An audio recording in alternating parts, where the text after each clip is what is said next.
A oração cristã é nossa comunhão com nosso Pai Celestial. Observe o desenvolvimento de uma criança. Ela cresce, aprende a falar e se desenvolve ao conversar com seus pais. À medida que essa comunicação entre filho e pais se torna mais profunda, sua mútua comunhão também se aprofunda. A fé do cristão opera da mesma forma.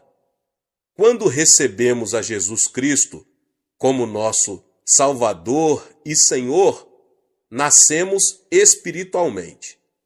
E o Espírito Santo começa a habitar em nós.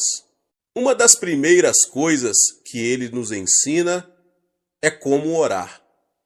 À medida que nós, cristãos, aprendemos mais a respeito da oração e chegamos a orar cada vez mais, nossa fé em Deus torna-se mais forte e nosso amor a Ele aumenta e permeia mais profundamente a nossa vida. Embora todos os cristãos creiam em Jesus Cristo, a maioria deles não sabe orar de modo eficaz.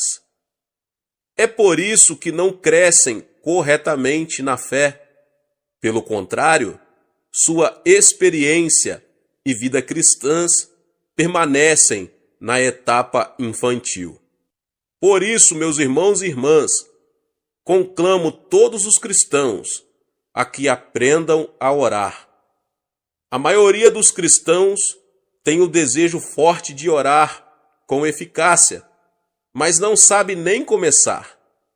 Muitos ainda desejam orar durante horas, mas, sem terem certeza de como fazer isso, ficam desanimados.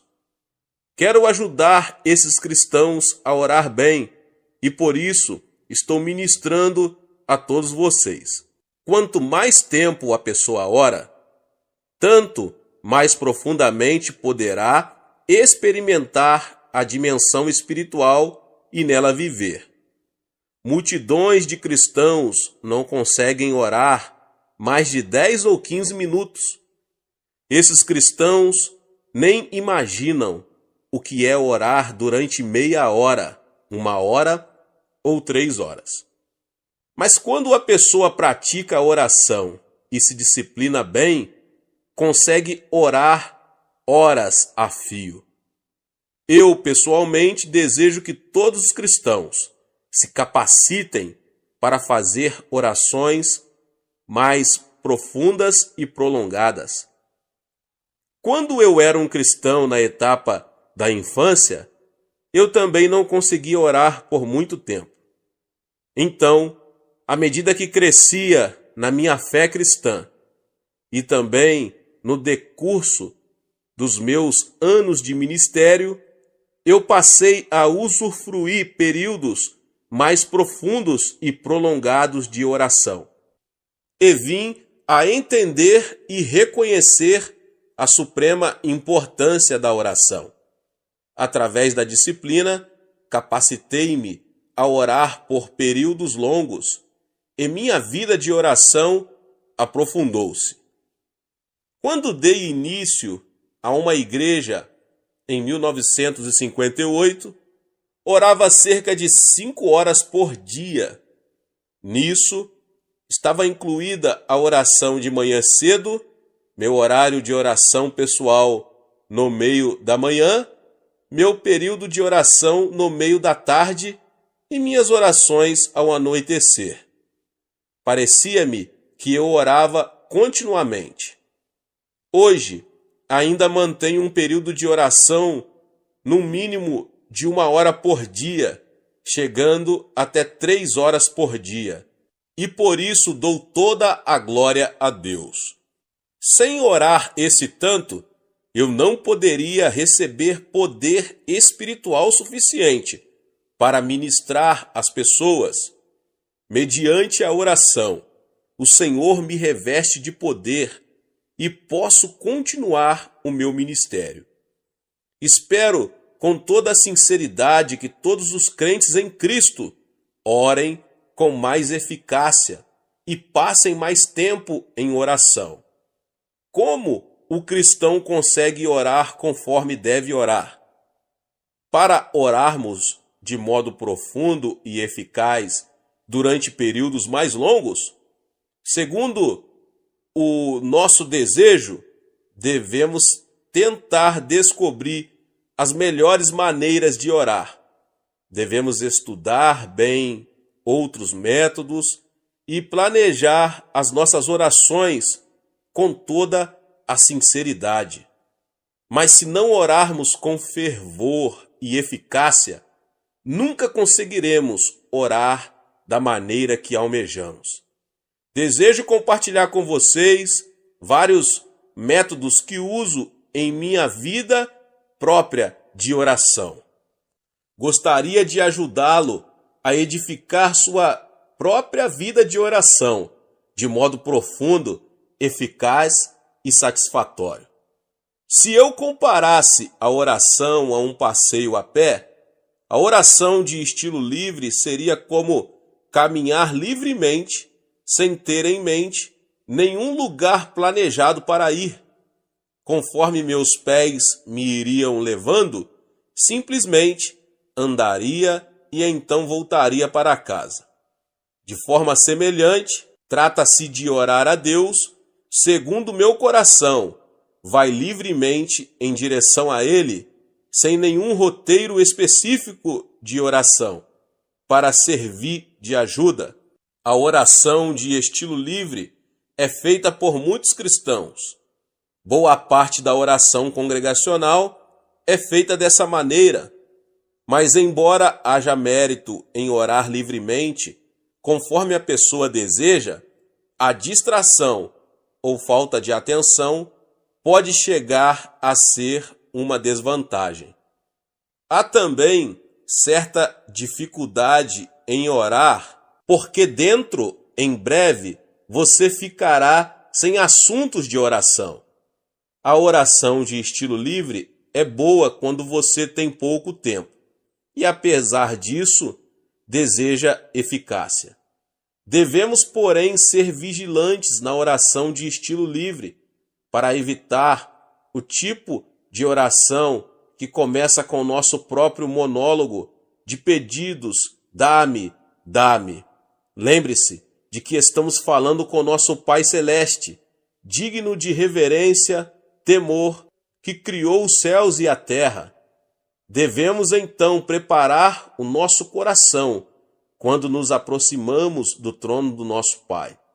Devemos arrepender-nos de nossos pecados e se guardamos rebelião no íntimo contra Deus e apesar disso ainda oramos ao Senhor, as nossas orações não surtirão nenhum efeito. Confie no Espírito Santo para perscrutar o seu coração. Confesse os seus pecados e seja purificado pelo sangue precioso de Jesus, antes de você começar a pedir alguma coisa da parte de Deus. Embora oremos de modo livre, precisamos aproximar-nos de Deus com sincero agradecimento e palavras de louvor a Ele. Davi, o salmista, louvava a Deus e nos convida assim: apresentemo-nos ante a sua face com louvores e celebremo-no com salmos. Salmo 95, 2.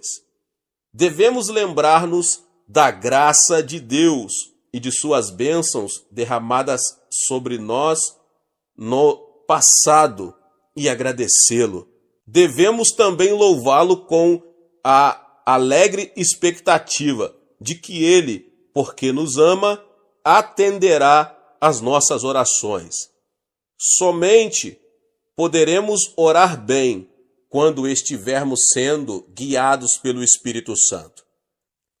O Espírito de Deus nos ajuda nas nossas fraquezas, quando nos sentimos sem jeito, sem saber como orar. O Espírito Santo nos ajuda É por isso que sempre exorto os membros da nossa igreja a acolher o Espírito Santo no seu coração e a confiar nele a fim de que os oriente livremente na oração.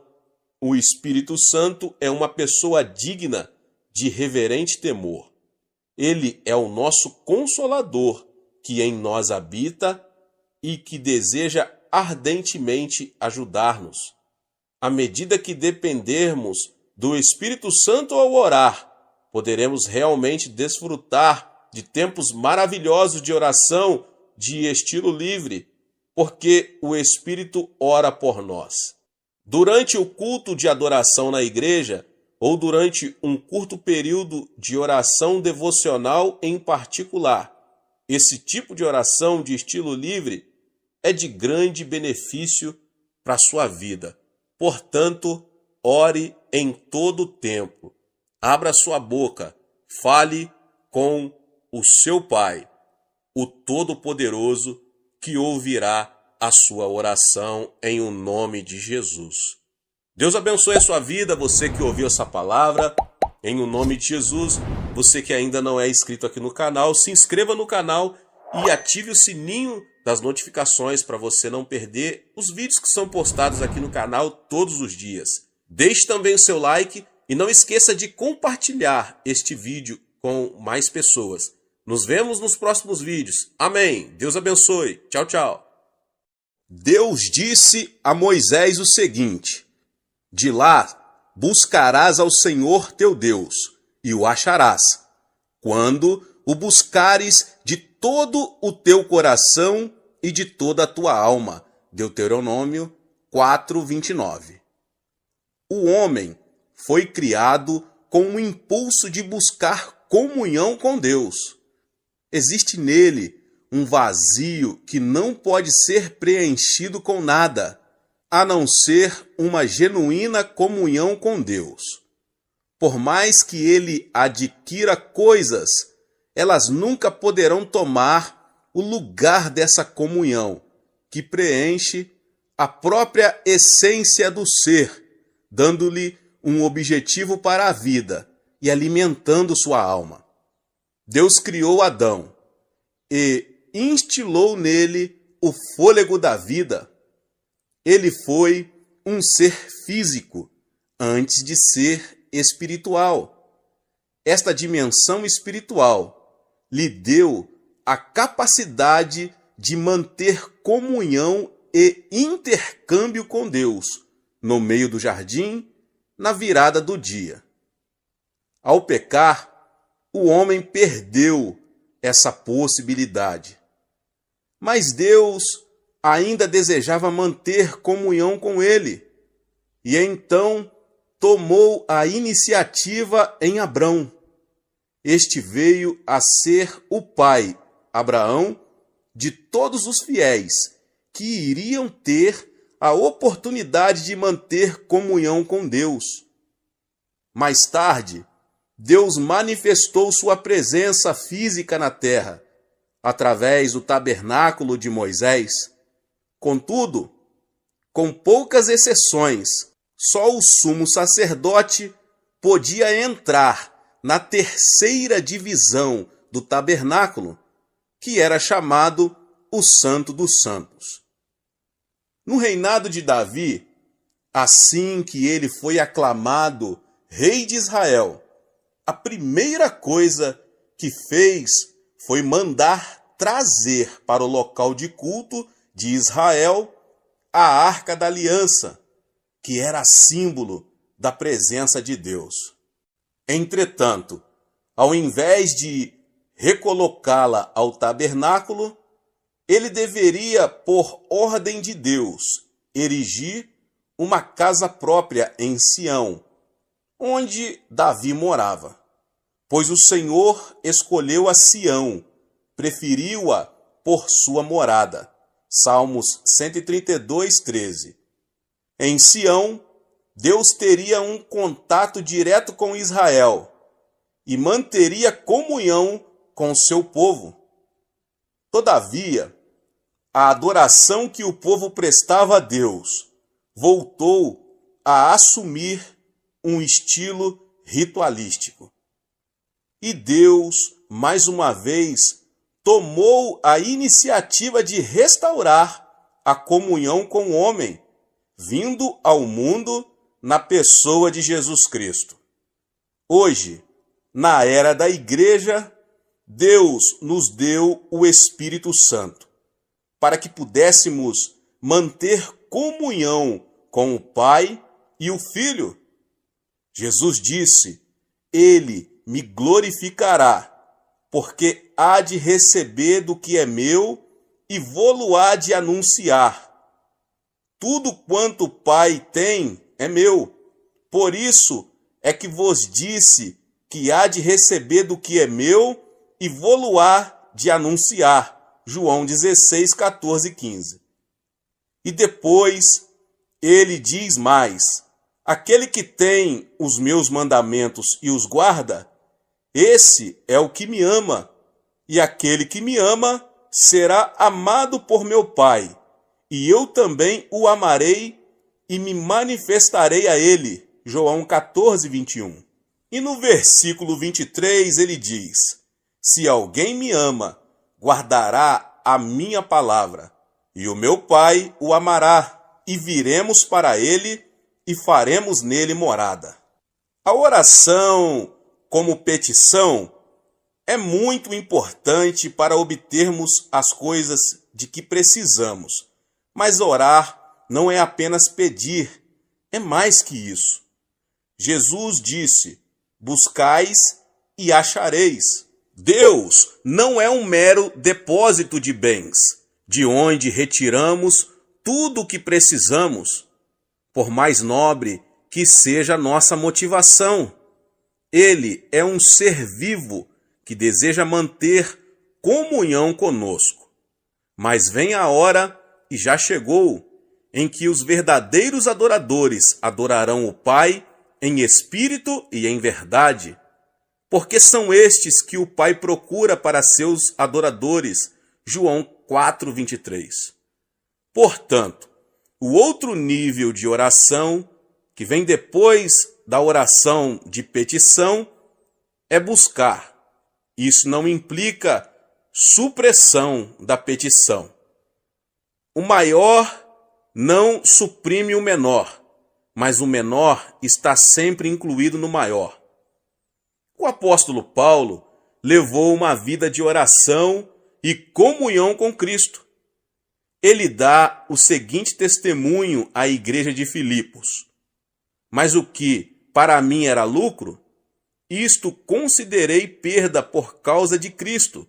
Sim, deveras considero tudo como perda, por causa da sublimidade do conhecimento de Cristo Jesus, meu Senhor, por amor do qual perdi todas as coisas e as considero como refúgio para ganhar a Cristo.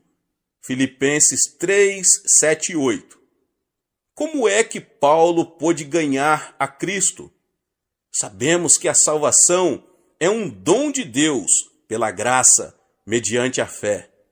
O que Paulo está dizendo neste texto não é que faz isso para ganhar a salvação, mas ele se refere a uma profunda comunhão com Cristo. Esse nível de comunhão não se consegue por acaso. Tem que ser buscado e, por isso, exige esforço da nossa parte. O que Paulo recebeu com esse tipo de oração? Ele responde a essa pergunta no verso 10. Para o conhecer e o poder da sua ressurreição e a comunhão dos seus sofrimentos, conformando-me com ele na sua morte. E depois prossigo para o alvo, para o prêmio da soberana vocação de Deus em Cristo Jesus. E no versículo 15, ele apresenta um desafio a todos nós. Todos, pois, que somos perfeitos, tenhamos este sentimento. Neste último versículo, o apóstolo revela que o sinal de que uma pessoa atingiu maturidade espiritual. É o desejo de chegar a um nível espiritual no qual tenha uma comunhão íntima com Cristo. Deus é amor. O amor precisa ser extravasado através da comunhão. Assim sendo, a própria natureza de Deus exige uma coisa que nós temos o privilégio de dar a Ele: comunhão. Eu não preciso de um despertador para me acordar todos os dias, pouco antes das 5 da manhã. Apenas escuto uma batida à porta do meu coração, e isso automaticamente me desperta. Aí eu ouço o Senhor dizer: Xô, está na nossa hora, quero ter comunhão com você. Mas esse permanente relacionamento com Cristo não começou por uma simples resposta a uma petição. O que buscamos? Temos que buscar o Senhor, pois nele estão todas as bênçãos mais preciosas, em quem todos os tesouros da sabedoria e do conhecimento estão ocultos. Colossenses 2:3. Em Colossenses, Paulo apresenta a igreja como um campo riquíssimo. Nesse campo está escondido um grande tesouro. Mas não se trata de um tesouro material, e sim espiritual, sabedoria e conhecimento. Quando um recém-convertido ora, normalmente recorre ao trono de Deus em momentos de grandes dificuldades. Assim sendo, buscam a Deus querendo alguma coisa. Isso é bom e é muito importante. Deus quer que peçamos a Ele as coisas. Contudo, algumas pessoas veem a Cristo apenas como se Ele fosse um armazém, aonde vão com uma lista de compras para obter bênçãos de que precisam. Entretanto, todos os grandes mistérios, os tesouros de conhecimento, a fonte da alegria total e completa, essência do amor, estão em Cristo, esperando-nos como um tesouro escondido. Os que forem sábios venderão tudo que possuem e comprarão o terreno para que possam adquirir aquele tesouro. Moisés afirmou o seguinte: as coisas encobertas pertencem ao Senhor, nosso Deus, porém as reveladas nos pertencem, a nós e a nossos filhos, para sempre. Deuteronômio 29:29. Existem coisas que todos podem ver nas Escrituras, mas Deus quer levar-nos a uma comunhão tão íntima com Ele, que Ele possa revelar-nos seus tesouros mais profundos de sabedoria e conhecimento. Um tesouro não teria valor algum se fosse de fácil acesso a todos. Assim também, o tesouro espiritual de Deus é alcançado pela busca em oração. Aprendi já há muitos anos que precisamos esforçar-nos para encontrar os tesouros que Deus deseja mostrar-nos. Eu amo os que me amam, os que me procuram me acham. Riquezas e honra estão comigo, bens duráveis e justiça. Melhor é o meu fruto do que o ouro refinado, e o meu rendimento melhor do que a prata escolhida. Provérbios 8, 17 ao 19. O crente preguiçoso não se dispõe a buscar e nunca penetra na plenitude das bênçãos que Deus deseja que ele receba. Para se viver à porta da casa do Senhor, é preciso muita disciplina e esforço. Lembre-se de que hoje sou pastor da maior igreja do mundo, com mais de 400 mil membros. Sou um homem extremamente atarefado. E porque é grande o número de pessoas que vêm a nossa igreja? Será por causa do sistema de grupos, grupo familiar ou células? Embora esse sistema seja um meio muito eficaz, pelo qual a maioria dos membros da nossa igreja veio ao conhecimento de Cristo, não é a principal razão pela qual milhares de pessoas esperam em fila no domingo para conseguir lugar em um dos 7 cultos de nossa igreja. Elas vêm aqui para se alimentarem da carne da palavra de Deus. E de onde recebo minhas mensagens? Recebo-as do meu Senhor, em oração e íntima comunhão e união com Ele. Todos os crentes sábios devem ter como imperativo para a sua vida as seguintes palavras: ouvi o ensino, sede sábios e não o rejeiteis. Feliz o homem que me dá ouvidos, velando dia a dia as minhas portas, esperando as ombreiras da minha estrada. Porque o que me acha a vida e alcança favor do Senhor. Provérbios 8, 33 ao 35. Se você não possui uma vida espiritual vibrante, é que ainda não aprendeu a buscar o Senhor. Se ao estudar a palavra de Deus, não recebe novas revelações da realidade espiritual, então é possível que ainda não tenha entrado na segunda fase da oração: buscai e achareis. Meus irmãos, Deus abençoe a vida de cada um dos irmãos que ouviram essa palavra do pastor David Poyong Cho. Se você não é inscrito ainda no canal, se inscreva aqui no canal, ative o sininho das notificações para você não perder os vídeos que são postados aqui no canal todos os dias. Deixe também o seu like, tá bom? E não esqueça de compartilhar este vídeo com mais pessoas.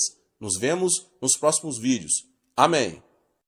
Embora orar seja apresentar petições a Deus e buscá-lo numa dimensão de profunda comunhão, também é interceder junto a Ele no Espírito Santo.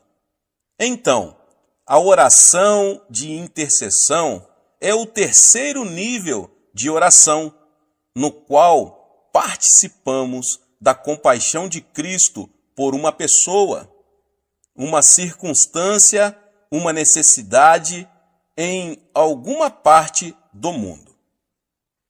A intercessão é o tipo de oração pelo qual podemos tornar-nos participantes dos sofrimentos de Cristo. Quando oro no Espírito Santo, sei que algumas dessas orações têm como objetivo pessoas e circunstâncias de outras partes do mundo. Posso não conhecer com exatidão os detalhes do problema, mas Ele conhece e me usa para orar até o fim, até eu ficar sabendo que Deus já atendeu a petição. Um amigo missionário narrou-me um fato miraculoso que mostra a importância da intercessão. Um grupo de missionários estava viajando num deserto da África. A certa altura, sobreveio-lhes um forte vendaval que os obrigou a mudar a rota. 2 dias depois, seu suprimento de água acabou. Ficaram a vaguear pelo deserto, sofrendo desidratação. De repente, deram com um poço de água e foram salvos. Mais tarde, voltando a esse lugar onde tinham sido salvos, constataram que o poço não existia. Na ocasião em que estavam passando por aquela necessidade, alguém estivera intercedendo em oração e Deus fizera um milagre. Em 1965, conheci uma senhora que me relatou sua experiência de intercessão em favor de nossa igreja. Após fundar minha primeira igreja, que ficava numa localidade afastada de Seul, comecei um trabalho pioneiro para a organização de uma igreja no centro da capital. 20 anos antes de eu começar essa igreja em Seul, aquela senhora tinha tido 3 visões dela. Após cada uma das visões, ela intercedeu por nós no Espírito.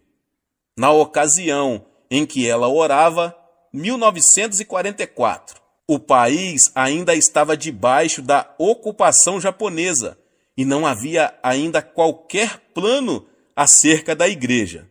Mas o Espírito Santo sabia que essa igreja, que se chamava de Igreja de Sudaemon, por causa do local onde se situava, iria tornar-se a igreja central do Evangelho pleno.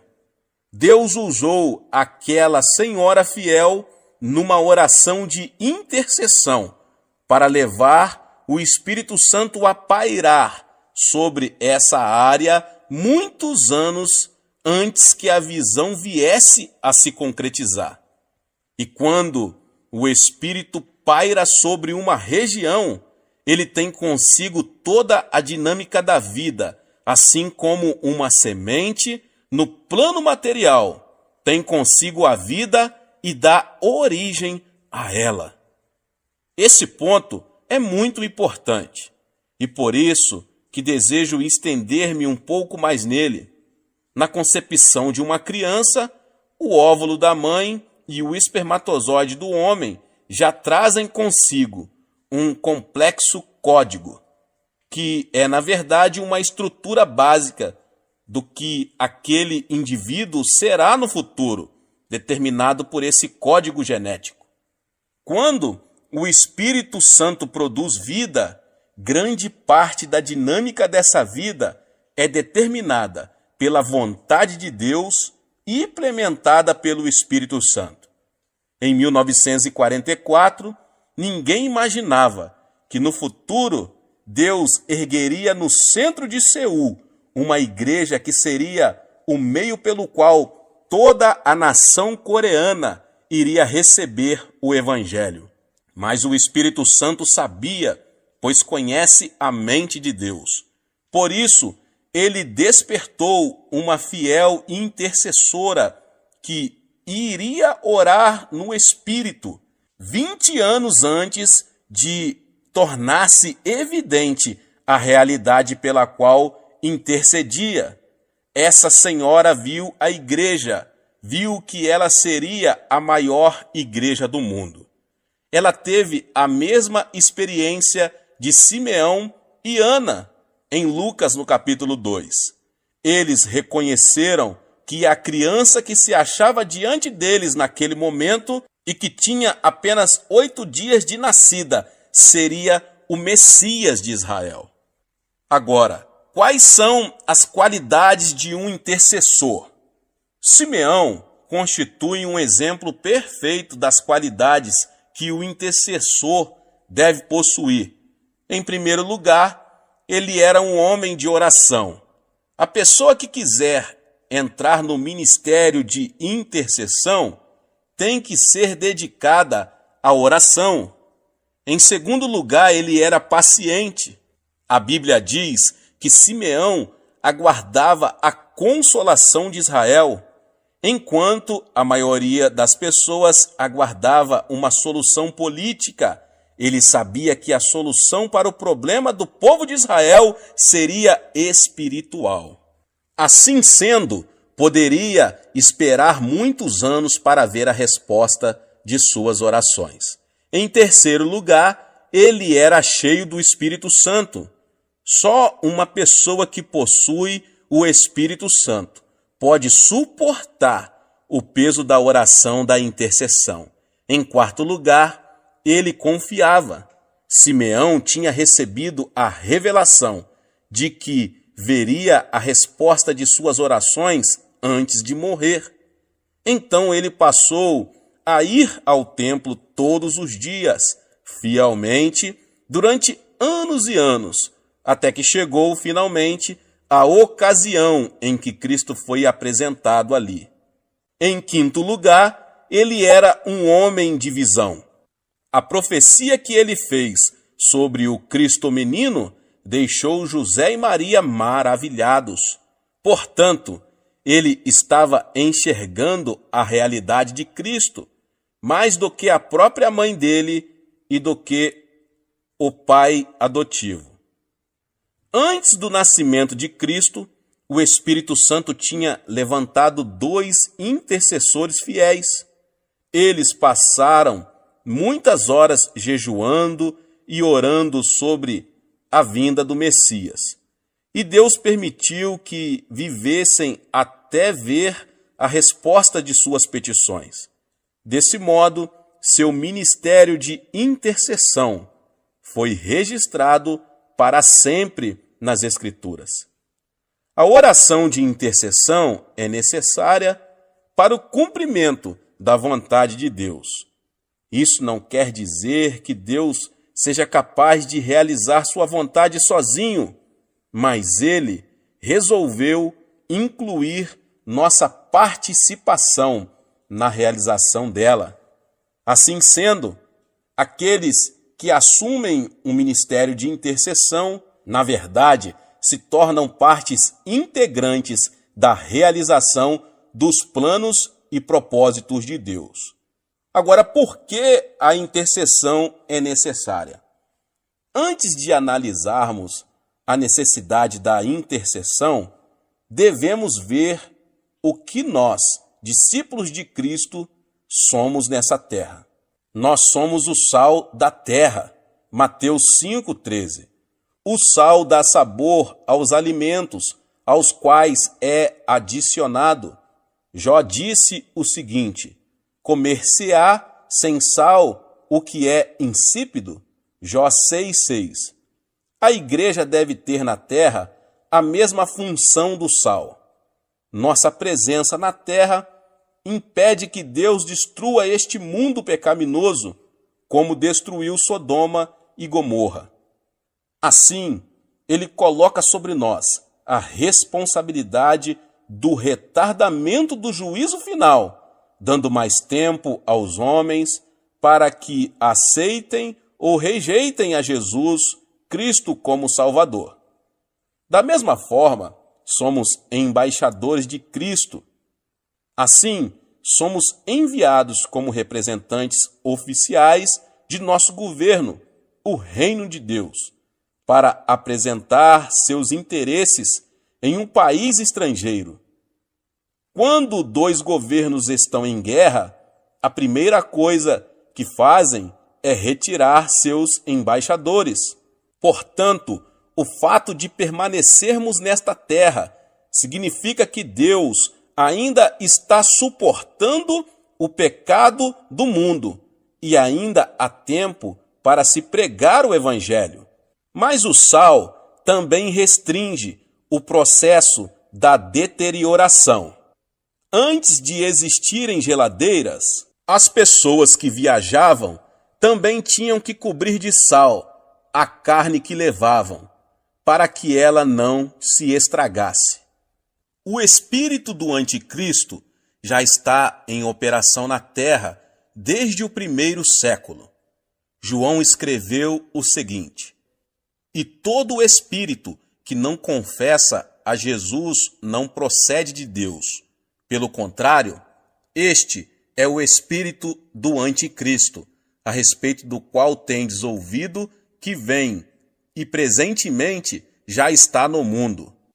Filhinhos, vós sois de Deus e tendes vencido os falsos profetas, porque maior é aquele que está em vós do que aquele que está no mundo. 1 João 4, 3 e 4. O espírito do anticristo, que é o espírito do desrespeito às leis, está operando com uma influência cada vez maior no mundo. Eventualmente, esse espírito produzirá o anticristo em pessoa. Por meio da igreja, o Espírito Santo está detendo essas forças contrárias a Deus até que essa força positiva seja removida da terra. À medida que vamos amadurecendo no cristianismo, começamos a compreender que ser crente não é apenas um privilégio, mas também constitui uma responsabilidade. E sendo a principal barreira que impede a expansão da influência de Satanás no mundo, precisamos entender bem a importância da oração de intercessão. Se não entendermos claramente nossa condição de sal da terra e, por negligência, permitimos que o mal assuma o controle das circunstâncias naturais prevalentes em nosso país, então o sal terá perdido seu sabor. Naquela ocasião, Jesus disse: para nada mais presta, senão para ser lançado e ser pisado pelos homens. Nós fomos chamados por Deus também para sermos um reino de sacerdotes. E como corpo sacerdotal de reis, recebemos autoridade. A tarefa do sacerdote do Antigo Testamento era interceder pelo seu povo diante do propiciatório. Assim também, em nossas orações de intercessão, exercemos nosso papel de sacerdotes do Novo Testamento, tomando posição na brecha, clamando pelas necessidades do povo de Deus.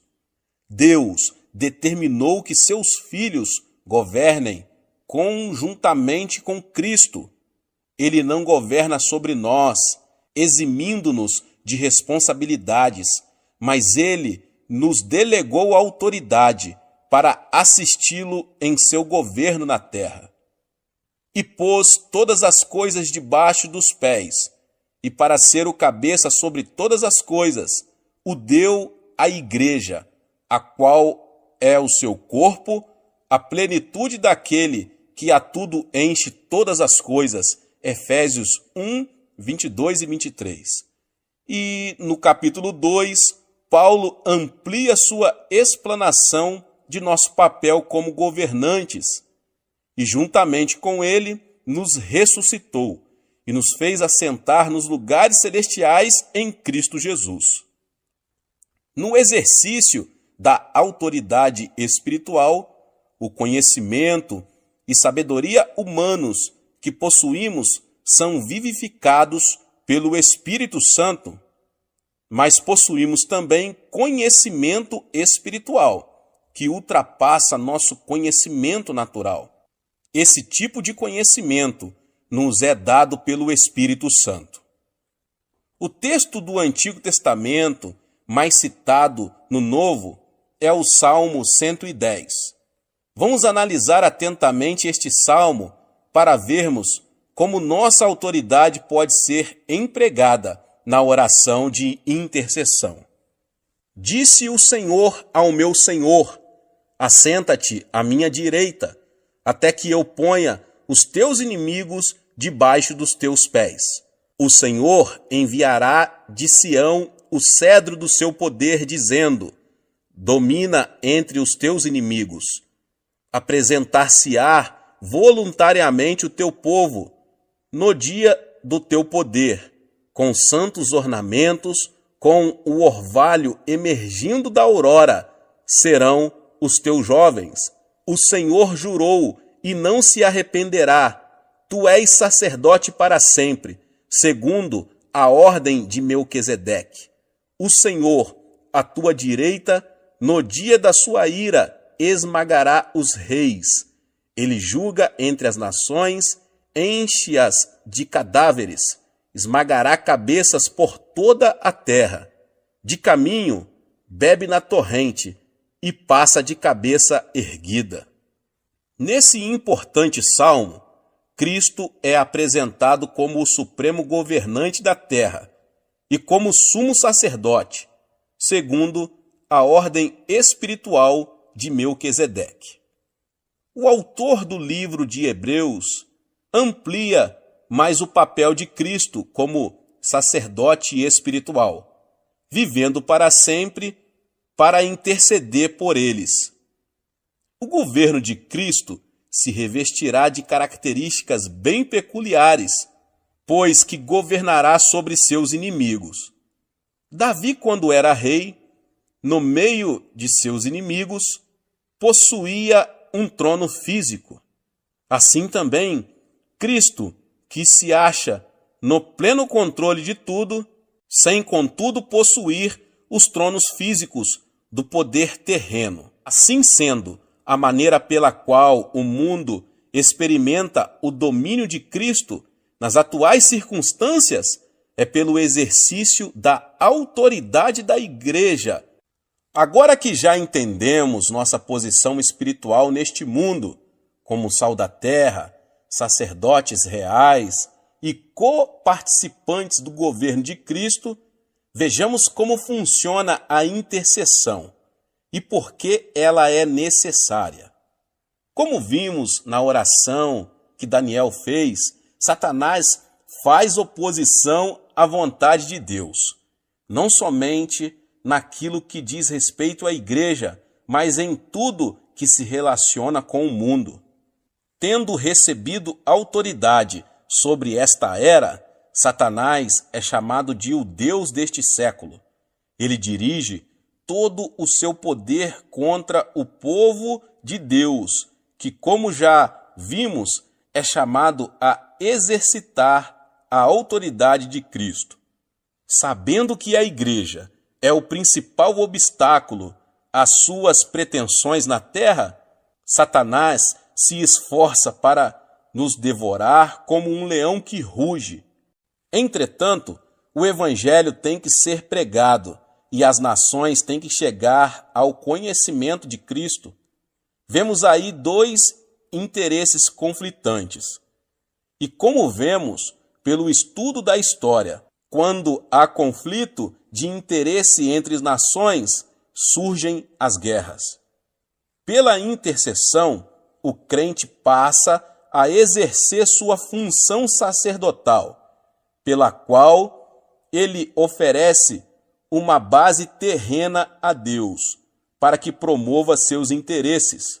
Esta era tornou-se um campo de batalha entre duas forças oponentes, mas Deus possui um grupo seu em terra estrangeira que pode fazer com que a influência da eternidade penetre nesta era. Dessa forma, este mundo natural pode ser conquistado e passa a estar sob o domínio do reino de Deus.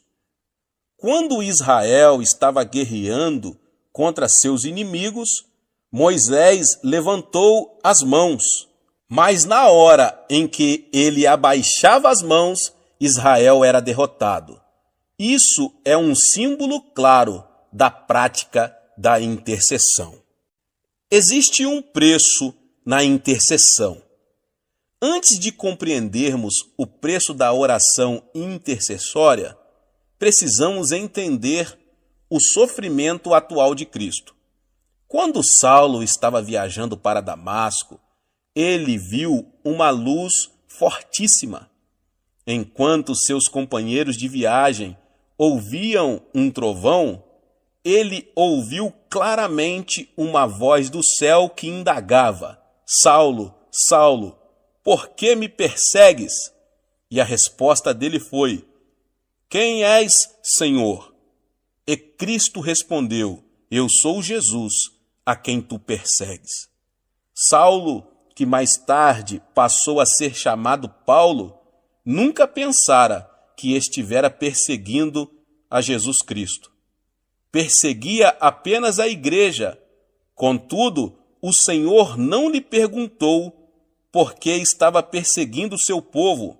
Perguntou por que Paulo perseguia a ele. Nós somos o corpo de Cristo. Tudo que nós, que somos membros dele, sentimos, ele sendo a cabeça, sente também. As dores que nós sentimos, na realidade, não são percebidas na superfície do corpo, no local afetado, mas no cérebro que fica em nossa cabeça. O cérebro projeta a dor para a parte do corpo que está afetada, para que seja tomada a providência necessária.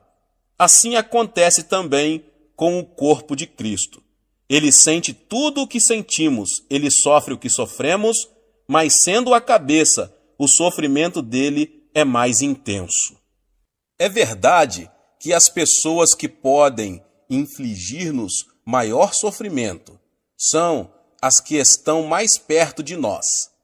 Infelizmente, alguns crentes voltam para o mundo, rejeitando o precioso Senhor que os salvou. Lemos em Hebreus que, de novo, estão crucificando para si mesmos o Filho de Deus e expondo-no à ignomínia. Hebreus 6,6. Portanto, cada vez que um crente se volta para o mundo, Cristo sofre novamente o que passou na cruz. Pela oração de intercessão, o crente participa dos sofrimentos de Cristo com relação a um determinado problema de seu corpo. Certa ocasião, um pregador estava dirigindo uma campanha evangelística em larga escala na África. Um dia, ele acordou no meio da noite em prantos. Começou a orar e viu-se repetindo várias e várias vezes um nome desconhecido. Horas depois, o fardo da intercessão se desfez, depois de ele haver orado muito tempo em meio à grande agonia. Então, ele encerrou sua oração. No dia seguinte, ele viu nos jornais um relato muito estranho.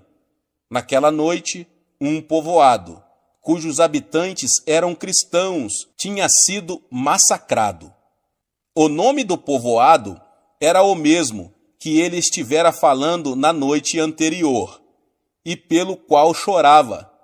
Cristo sofrera a dor de seu povo, mas encontrara alguém que estava disposto a participar de seu sofrimento e de interceder no Espírito. Paulo escreveu o seguinte: para o conhecer e o poder da sua ressurreição e a comunhão dos seus sofrimentos. Filipenses 3:10. Nesse versículo, Paulo demonstra que não apenas quer gozar do poder da ressurreição de Cristo, mas também está disposto a ter comunhão com ele em seus sofrimentos. Em nossa igreja, dispusemo-nos a iniciar um ministério de intercessão.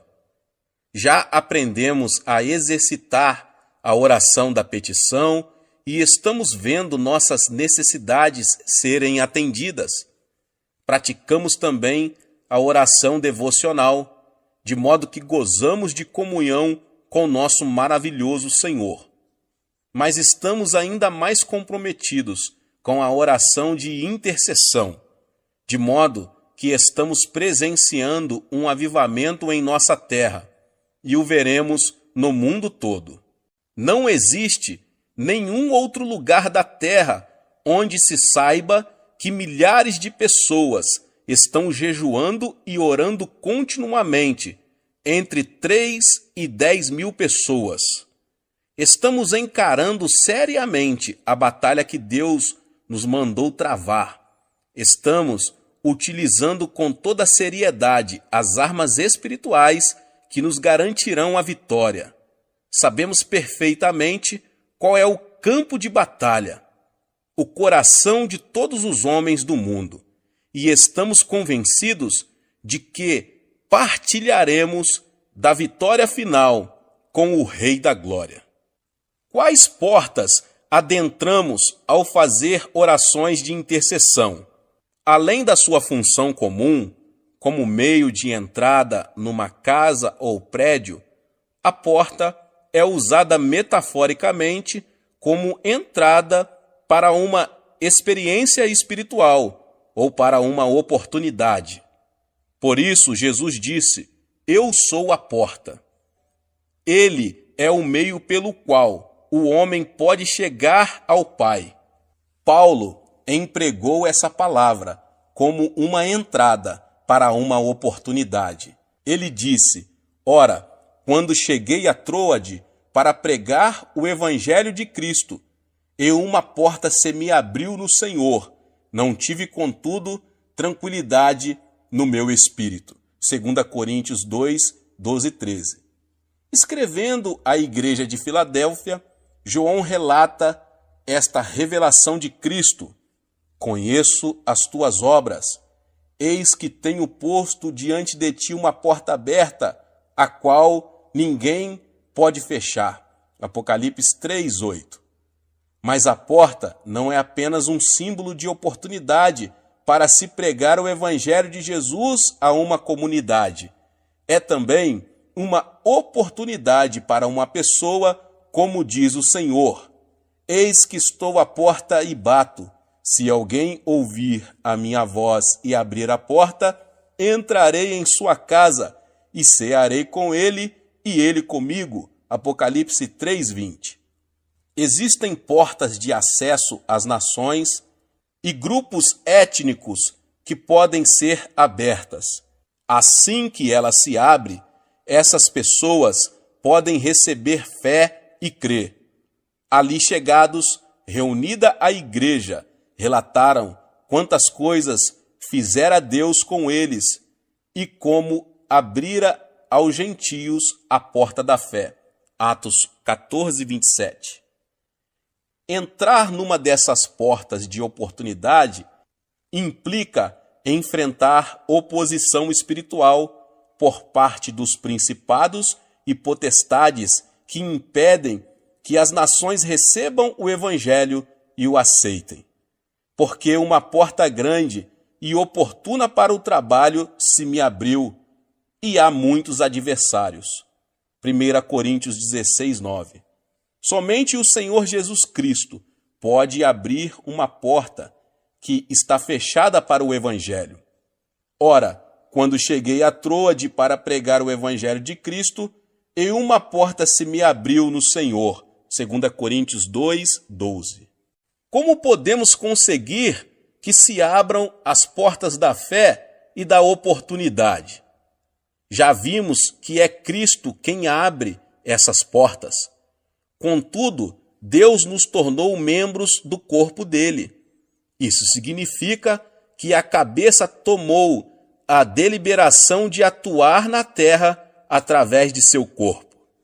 Assim, é necessário que utilizemos as armas da oração intercessória para resistirmos às forças espirituais que estão mantendo essas portas fechadas. Logo que as orações rompem essa barreira, Cristo pode abrir a porta e toda uma cidade, nação ou raça pode ser salva. Paulo confirma isso quando diz: suplicai ao mesmo tempo também por nós, para que Deus nos abra a porta à palavra, a fim de falarmos do mistério de Cristo, pelo qual também estou algemado, para que eu o manifeste como devo fazer. Colossenses 4, 3 e 4. E Cristo não quer abrir apenas as portas da oportunidade para que o seu povo possa pregar o evangelho. Existem portas de revelação e conhecimento que também podem ser abertas. Jesus repetiu muitas vezes a seguinte frase: quem tem ouvidos, ouça.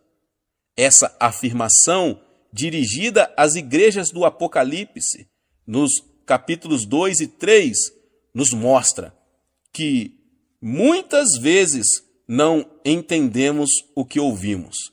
É preciso que a porta do entendimento seja aberta para que nossa mente compreenda o que Deus deseja revelar-nos. Depois destas coisas, olhei, e eis não somente uma porta aberta no céu, como também a primeira voz que ouvi, como de trombeta, ao falar comigo, dizendo: sobe para aqui, e te mostrarei o que deve acontecer depois destas coisas. Imediatamente eu me achei em espírito. Apocalipse 4, 1 e 2. Vimos no livro de Atos que Deus pode abrir uma porta de oportunidade e mantê-la aberta para que preguemos o evangelho sem empecilhos.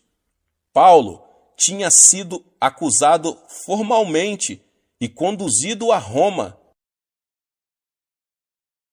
que naquela época era o centro da pecaminosidade. Ele orou e pediu a outros que intercedessem por ele.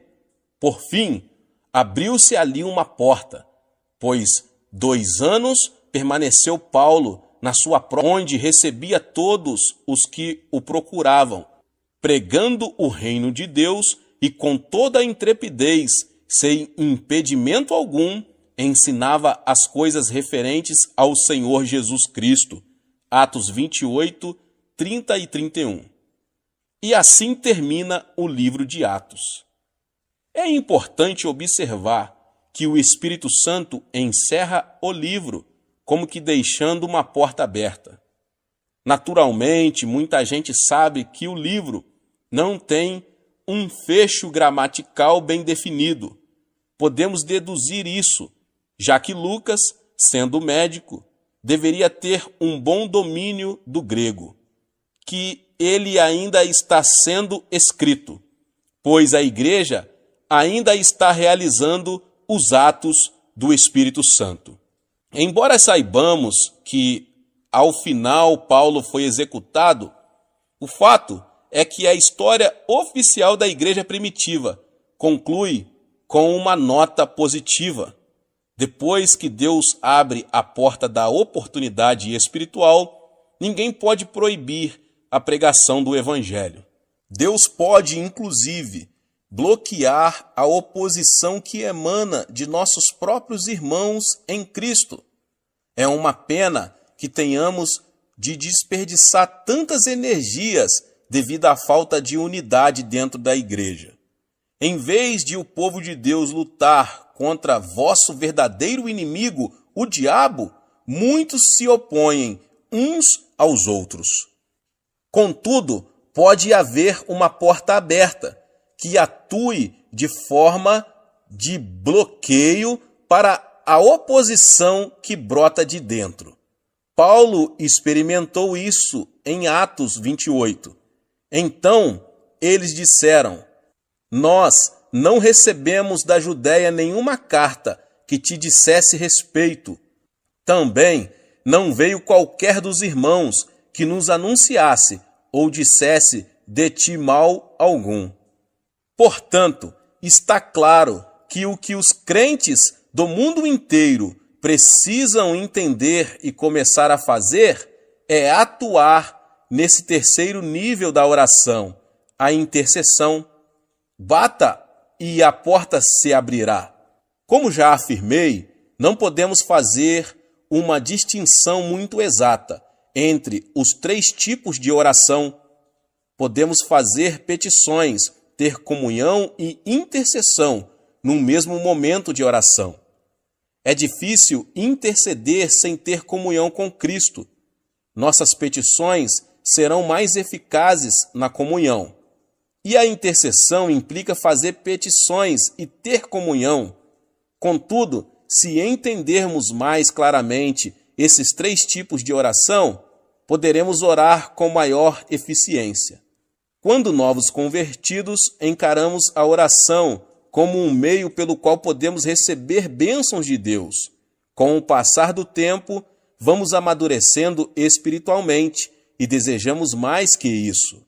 Agora, nossa experiência já não possui mais aquele forte sabor de novidade e podemos até pensar que estamos nos afastando da fé. O que está acontecendo, na verdade, é que estamos sendo desmamados e já nos encontramos preparados para ingerir alimento sólido. É então que precisamos passar a ter comunhão espiritual com Cristo através da obra do Espírito Santo. Assim, quem tem início o nosso relacionamento pessoal com Cristo, começamos a ter o mesmo sentimento que Ele. Não podemos mais permitir que as coisas continuem do mesmo jeito de antes. E por isso nos apresentamos voluntariamente para fazer parte do exército da oração. Davi proferiu a seguinte profecia: apresentar-se-á voluntariamente o teu povo no dia do teu poder. Muitos perguntam por que estamos gozando de um avivamento contínuo aqui na Coreia. Nós nos dispusemos voluntariamente a orar até que o evangelho seja pregado no mundo todo, e as portas irão se abrindo à medida que as forças espirituais do mal forem sendo imobilizadas em nome de Jesus. Deus abençoe a sua vida, você que ouviu essa palavra. Talvez você chegou aqui pela primeira vez e ainda não é inscrito no canal. Se inscreva no canal e ative o sininho das notificações. Todos os dias são postados vídeos abençoados aqui no canal para te abençoar. Deixe também o seu like e não esqueça de compartilhar este vídeo, esta palavra, com mais pessoas. Nos vemos nos próximos vídeos. Amém!